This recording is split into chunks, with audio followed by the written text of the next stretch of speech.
एक कहावत आपने सुनी होगी, अब आए ऊंट पहाड़ के नीचे।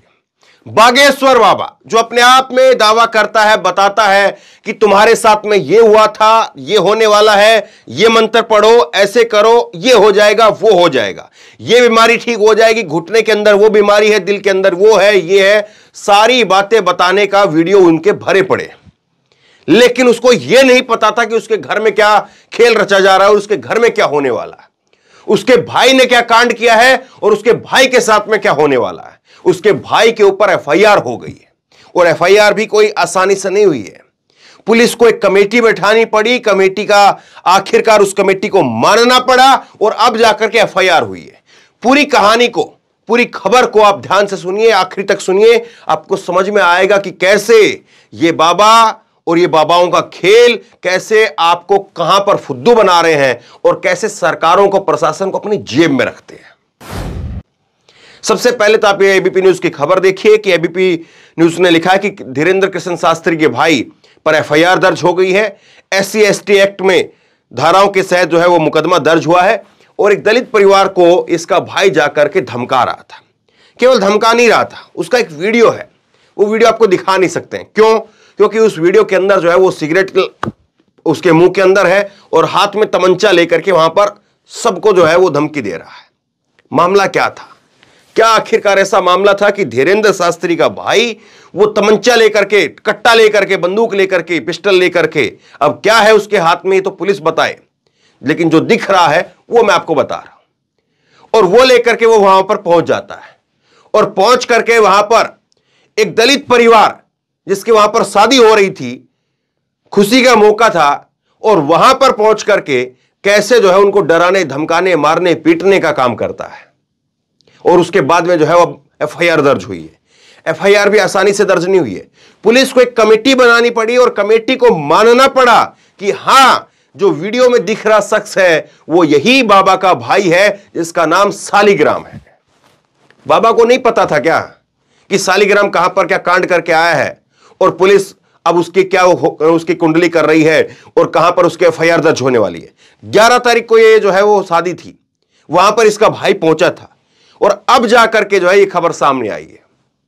सोचिए कि ये 11 तारीख से लेकर के और आज तक जब ये एफआईआर दर्ज हुई है तब तक कितना प्रेशर बनाया गया होगा उस परिवार के ऊपर, जिस परिवार की जो शिकायत थी उसको वापस लेने के लिए जो कमेटी थी वहां पर कितना प्रेशर बनाया गया होगा, कितनी जगह से जो है वो फोन करवाए गए होंगे, बताया गया होगा कि ये तो बागेश्वर बाबा का भाई है, हाथ मत डालो। और वहां से खुद बागेश्वर बाबा, हो ही नहीं सकता है, भले ही वो बताए ना बताए, लेकिन हो ही नहीं सकता है कि उसको पता ना हो कि उसके भाई के ऊपर एफआईआर होने वाली है, और हो ही नहीं सकता है कि वहां से बागेश्वर बाबा के धाम से जो है वो कोई ना कोई फोन केस कुछ ना कुछ जो है वो वहां पर गया हो।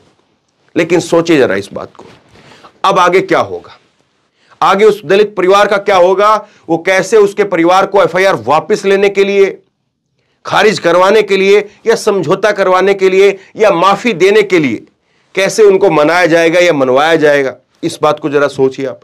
दूसरी बात यह है कि ये जो बाबा है ये अपने आप में बताता है कि पूरी दुनिया का इसको क्या हुआ है, क्या नहीं हुआ है, वो सब कुछ मालूम है। इसका एक वाईफाई हाथ में रखता है, उस वाईफाई से सारी चीज चलती हैं।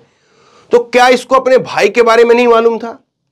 और अगर मालूम था तो फिर इसका भाई ने ऐसा कांड किया क्यों? अब मसला क्या था वो मैं आपको बताता हूं। दरअसल हुआ यह कि इसका भाई जो है वो शादी के अंदर पहुंच गया और शादी के अंदर पहुंच करके इसके भाई ने कहा कि तुमने यहां पर जो शादी की है ये वहां पर क्यों नहीं की? बागेश्वर बाबा के धाम पर एक सामूहिक विवाह कार्यक्रम हुआ था और वहां पर जाकर के आपने शादी क्यों नहीं की? पहली गलती तो आपने ये किया। और दूसरी गलती आपने ये की है कि यहां पर शादी तो कर रहे हो लेकिन यहां पर अपने लोकगीत बजा रहे हो, जो लोकल लोगों के जो वहां पर गाने होते हैं जो आम शादी ब्याह में बजते हैं, उनको बजाने का काम कर रहे हो।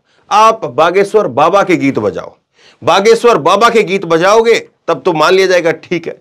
अब हो सकता है कि ये हो कि अगर वो बागेश्वर बाबा के गीत बजा करके नाचते तो ये वीडियो बना करके कहते कि देखिए ये शादी भी बागेश्वर बाबा ने कराई है, क्योंकि क्रेडिट लेने का होड़ है।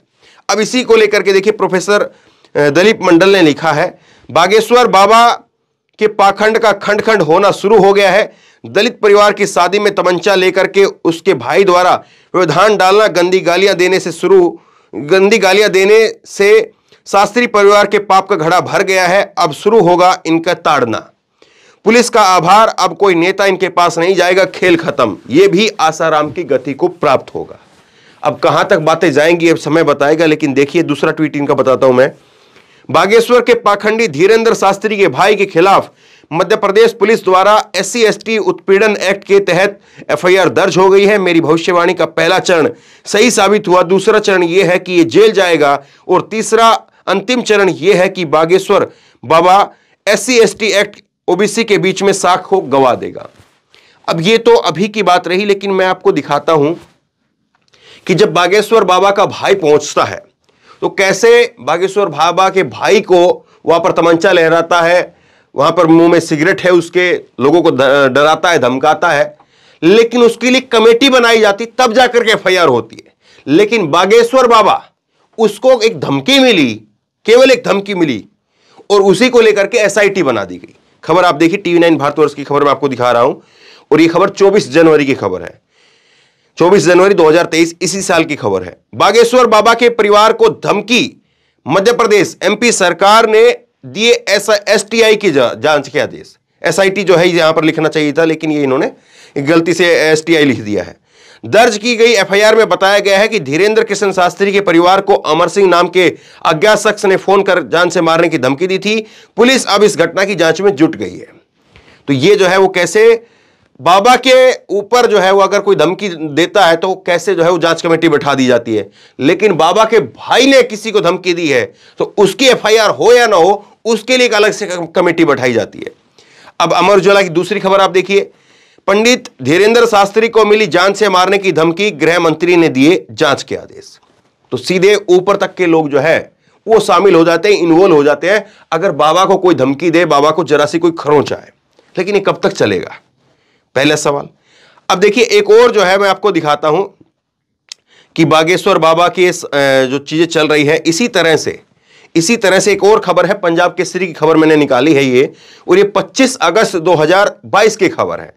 बागेश्वर धाम के कथावाचक पर FIR और नाबालिग बच्ची से बलात्कार के आरोपी के लिए फांसी की मांग को लेकर के एकजुट हुआ लोधी समाज।